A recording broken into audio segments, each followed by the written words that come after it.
చిగురించబోతుంది. గొప్ప దినాలు నువ్వు చూడబోతున్నావు. నీ యేసుకు సమస్తము సాధ్యమే.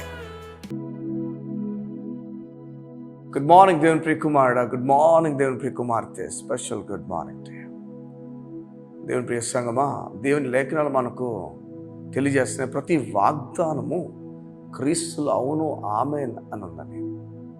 అందుకని బైబిల్ ఎంత గొప్పదంటే ప్రతి వాగ్దానం మనకు అవును అవుతుందని చెప్తున్నప్పుడు అందులో ఒక సత్యాన్ని దాచి ఉంచాడు దేవుడు.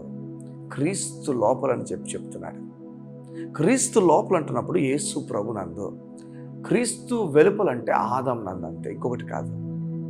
ఆదాంలో ఉన్న ఎవరికి కూడా వాగ్దానం నెరవేర్చబడవు. క్రీస్తులో ఉన్న వారికి మాత్రమే వాగ్దానం నెరవేర్చబడతాయి. క్రీస్తులోకి ఎలా వస్తాం? ఆదాములో మనం చనిపోతే తప్ప క్రీస్తులోకి రాలేం. అదే కదా సిలువ మరణం చేస్తున్న పని ఏంటంటే మనల్ని ఆదాంలో చంపేసి ఆదాంలో పాపం చేతున్న మరణము సిలువ పైన యేసు ప్రభు తీసుకొని నూతన సృష్టిగా మనల్ని పైకి లేపి యేసు ప్రభును ఉంచాడు. ఈరోజు యేసు ప్రభును ఉంటే మనల్ని నీతిమంతుడని దేవుడు పిలుస్తున్నాడు. పాపి అని పిలవట్లేదు, నీతి మంతుడ. యోధి అన్న, ఈ సత్యాన్ని నమ్మాలి మీరు. ఈ సత్యం చెవుల వరకు చేరకూడదు, హృదయం వరకు చేరాలి. అందుకనే లేఖనం మాట్లాడుతున్నాయి. నీతి ఏం చెప్తుంది? వాక్యం నీ యొద్దకు ఉంది, హృదయం అందు విశ్వాసం ఉంచాలి.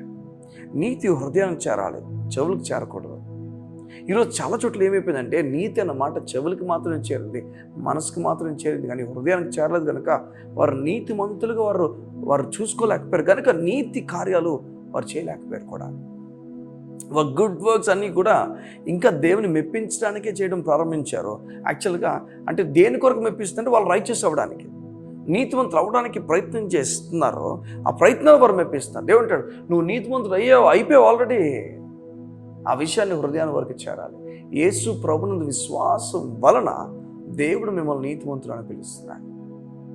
దేవుని నియమాలు, దేవుని చట్టం ఒకటి ఉంటే ఆ చట్ట ప్రకారంగా మనం ఎవరు బ్రతికి ఉండలేము. ఈరోజు బ్రతికి ఉన్నామంటే మన మరణాన్ని యేసు ప్రభు సిలువలో తీసుకున్నారని అర్థం. ఈరోజు ధైర్యం కలిగి ఉండండి, నెమ్మది కలిగి ఉండండి, పిరికితనం నుంచి బయటికి రండి. ప్రతి వాగ్దానం మీ పట్ల నెరవేర్పు జరగబోతుందని గుర్తుపెట్టుకోండి. ఎన్ని వాగ్దానాలు, అందులో ఒక వాగ్దానం చెప్తాను మీరంటే ఒకనొక విషయం, మన పాపములు క్షమించబడతాయన్న వాగ్దానం. నిజం ఇది. మన పాపాలను క్షమించేశాడు. మొత్తము మన జీవిత కాల పాపాలను కూడా సిలువలో ఆయన భరించాడు. మన ప్రొవిజన్ ఉండబోతుందని చెప్తున్నాడు దేవుడు. మనం తన ఐశ్వర్య ప్రతి అవసరం తీరుస్తానని చెప్తున్నాడు. దేవుని దయ మనకిస్తానని చెప్తున్నాడు. మనకు విశ్రాంతి నిలుచుందని చెప్తున్నాడు. ఏ విషయాలైతే ఈరోజు మీకు వాగ్దానం అవసరం, అతి శ్రేష్టమైన గోధుమతో నేను తృప్తిపరుస్తా అని చెప్తున్నాడు. నూనెతో నీ తలాంటి ఉన్నా అని చెప్తున్నాడు. నీ గిన్నె నిండి పొరలి ఉందని చెప్తున్నాడు. ఎన్నో నీతిమంతుల తలపైన ఆశీర్వాదాలు ఉందని చెప్తున్నాడు. ఎన్నో ఆశీర్వాదాలు మన కొరకున్నాయి. వాగ్దానాలన్నింటినీ ఉంచాడు. ఈ వాగ్దానాలన్నీ కూడా విశ్వాసం మూలమైన నీతి వల్ల మనం పొందుకోబోతున్నాం. ఇవి ఎవరైతే పొందుకోబోతున్నారో వారు యేసు ప్రభు వల్లే మార్చబడతారు. యోధన బహు నెమ్మదిని ప్రభు మీకు అనుగ్రహించింది గాక. మీ వీడిలో పెళ్లి గురించి కంగారు పడద్దు, ప్రభు కార్యం చేస్తాడు. వాగ్దానం ఉంది కదా, ఆయన మన బిడల్ని వారికి అనుగ్రహింపబడుతున్న విషయాలు చూసి కృపదేవుడు ఇస్తానని చెప్తున్నాడు కదా. అన్ని విషయాల్లో దేవుడు ఆశీర్వదిస్తాడు. సగమా మన భోజనం చుట్టూ కూడా మన బిడలు ఒలివ మొక్క వలిదుతారట. దేనికోసం కృంగిపోకూడదు. ఆరోగ్యం విషయం, బిడ్డల ఆరోగ్య విషయం ఏమైపోతో, భర్త ఆరోగ్య విషయం ఏమైపోతో, లేదా భర్త తాగుబోతో తిరిగిపోతో, లేదా భార్య ఈ లోకంలో ఇష్టాసాన్ని తిరుగుతుందేమో, ఆమె పిల్లలు వారికి నచ్చినట్లు బ్రతుకుతున్నారేమో. దేవుడు అంటాడు, లేదా చెరకు వెళ్ళిపోయిన వారందరినీ నేను వెనక్కి తీసుకుని వస్తాను నీకు చెప్తున్నాను కదా, ఐ ప్రామిస్ యూ అని చెప్తున్నాను కదా. అంటే ఎక్కడైనా ఎటు వెళ్ళినా మీరు కింద పడిపోయినప్పుడు ప్రామిస్ ఉంది, మీరు లేచి నిలబడినప్పుడు ప్రామిస్ ఉంది, మీరు కృంగిపోతున్నప్పుడు ప్రామిసెస్ ఉన్నాయి, మీరు చక్కగా నడుచుచ్చినప్పుడు కూడా ప్రామిసెస్ ఉన్నాయి.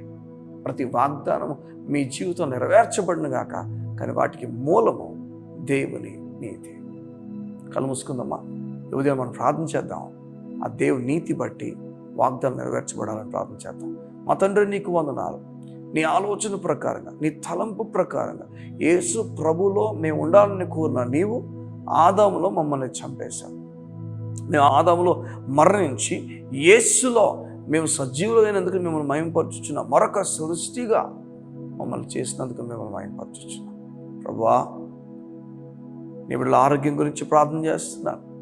ఎవరైతే ఆరోగ్యం సరిగా లేకుండా, నిలకడ లేకుండా ఎన్నో అనారోగ్య పరిస్థితుల్లో వారి శరీరం వెళ్తుంటే, ఇప్పుడే నీ వాగ్దానం ప్రకారంగా నీవు పొందిన గాయం చేత నీ బిడ్డలకు స్వస్థన మాట వారి జీవితం జరుగునగాక. Lord, thank you so much. ప్రతి విషయంలో, ప్రతి విషయాల్లో కూడా మీ కార్యం జరిగించి మమ్మల్ని ఆదరించి శక్తి కలిగిన నీ నామమును మా జీవితాల్లో పైకెత్తబడినట్లుగా నీ కృప చూపించి నడిపించబడతాం. ఏ సతి పరిశుద్ధ నామమున నేను ఎమ్మతో మమ్మల్ని నింపమని అడుగుతాం. నీ బిడ్డలకు ప్రతి వాగ్దానం నెరవేర్చబడిన కాక ప్రార్థన చేస్తాం. అడుగుపెట్టి ప్రతి స్థలం ఇస్తా అని చెప్పావు. నీ బిడ్డలు అడుగుపెడుతుండగా ఆ స్థలం వరకు ఇవ్వబడిన కాక. ల్యాండ్స్ గొడవ మధ్యలో నీ బిడ్డలకు తీర్పు, సరైన తీర్పు జరుగున కాక. అన్ని అనుకూలంగా నీ బిడ్డలకు మార్చబడిన నీ వాగ్దానం బట్టి యేసు నామమున ప్రార్థించుచున్నాం తండ్రి. ఆమేన్. ఆమేన్. సమస్యలు ఎన్నో ఉంటాయి, కానీ వాగ్దానం అన్నింటినీ కూడా మార్చేస్తుంది. అదే కదా ఇశ్రాయేలుకు దేవుడు చేసిన వాగ్దానం, మీకు పాలు తేనెలు ప్రవహించు దేశం ఇస్తానని. సమస్య ఐగుప్తులో ఉంది వాళ్ళకి, కానీ దేవుడు చూడండి ఎంత బాగా నడిపించాడో. ఆ ప్రామిస్ ఫుల్ఫిల్ చేయడానికి, వాగ్దాన భూమికి వెళ్ళడానికి దేవుడు ఐగుప్తు నుంచి బయట తీసుకొచ్చాడు. ఏమో ఈరోజు ఏం జరగబోతుందో మీ జీవితాల్లో, ప్రభు ఎలాంటి కార్యాలు చేయబోతున్నాడు. నేనైతే చాలా ఆసక్తిపరుడుగా ఈ విషయాలు మీ ముందు పెడుతున్నాను. Bless you. See you tomorrow. ఏ స్థితిలో నైనా నిన్ను ప్రేమించే వానిగా, ఏ స్థితిలో నైనా నీకు మొరపెట్టే వానిగా చేయుము నా దేవా, చేయుము నా దేవా. అది మరణమైనను, జీవమైనను, శ్రమైనను, అది బాధ అయినను, వేదనైనను, కరువైనను,